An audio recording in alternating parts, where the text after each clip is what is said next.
Hello everyone and welcome once again from my subpar improv vacation setup, and today we have another video for you guys, and this time it is a deck profile, and today we're gonna be looking at the very interesting deck that surfaced in the 2025 World Championship in Anaheim this past weekend, and that is the Gholdengo Joltik Box. Okay, so a little bit about this deck. It is very interesting. So to begin with, we have a 4-free Gholdengo line, which was taken from Gholdengo, and one Genesect that's also taken from Gholdengo decks. Then we have a 2-1 Joltik line with 2 Iron Hands EX and 1 Miraidon and 1 Pikachu that has been taken from Joltik Box decks.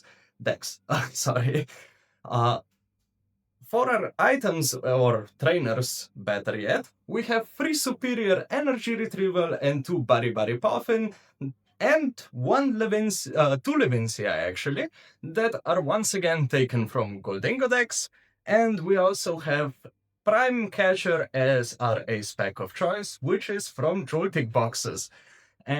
Which is once again a very interesting fusion. And for our energies, we have 4 grass, 4 lightning, and 3 steel, which is kind of more on the Joltik box side of things. So it's all in all, it is like a deck that is a fusion of 2 archetypes, so the Joltik box and the Gholdengo decks, which is a very interesting approach, to say the least. So what's funny about this deck is that you can play it like a Joltik box, meaning you can Joltik charge up your Iron Hands EX, and then punish their single prizers in.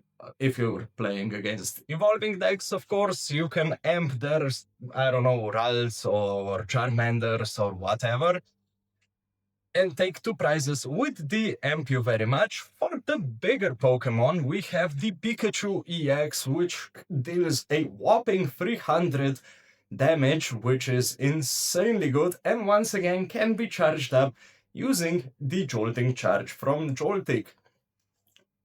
Additionally, we have 3 Gholdengos and 1 Genesect that helps us find them, and we use those Gholdengos as our draw engine and as our attackers for those bigger knockouts. So if you want to knock out something that is like, I don't know, in the range of, say, a Raging Bolt EX, which has 240, Miraidon just doesn't hit enough, and Pikachu is hitting a bit too hard, and 5 energies discarded from your hand with Gholdengo doesn't feel that bad, to be honest. So yeah, it is a very interesting fusion, and because it is a very interesting fusion, we have to look a little bit into the matchups that Joltik Gholdengo has had in the World Championship. Unfortunately, that's all the data that is available is the World Championship, so there's really not a lot to work with.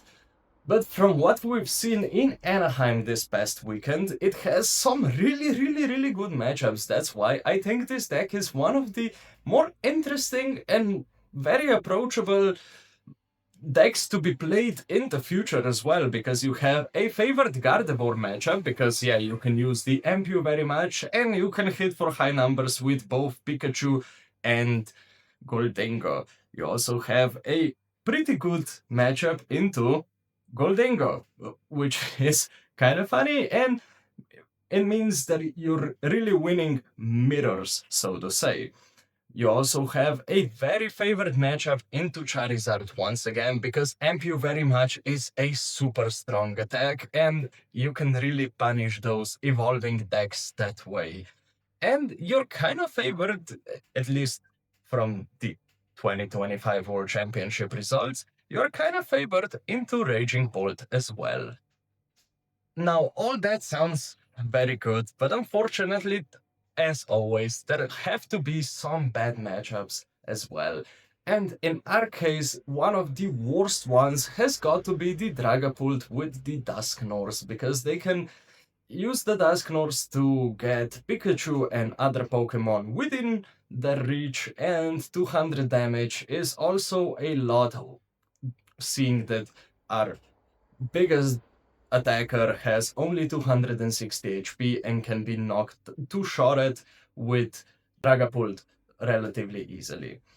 There is also one deck that is kind of big in the meta, but not like in the top 5 or 10 decks. Well, in the top 10 definitely, but not in the top 5 decks. And that is the Eevee Box. This one was a bit more 50-50, could go both ways because, well, Eevee boxes hit our Gholdengos for weakness. However, we can deal an insane amount of damage using Pikachu that cannot be one hit knocked out. And we have also the ability to use Iron Hand ZX and amping their EVs, which is also pretty good for us, but yeah, the weakness part of the Flareon is something that hurts us really, really bad. So yeah, that was it for this deck. I think it is super interesting, and I think it should have a nickname. Let me know in the comments down below if you have a better nickname than Gholtik. That is the only thing that I could come up with. And thanks so much for watching, you guys, and catch you next time.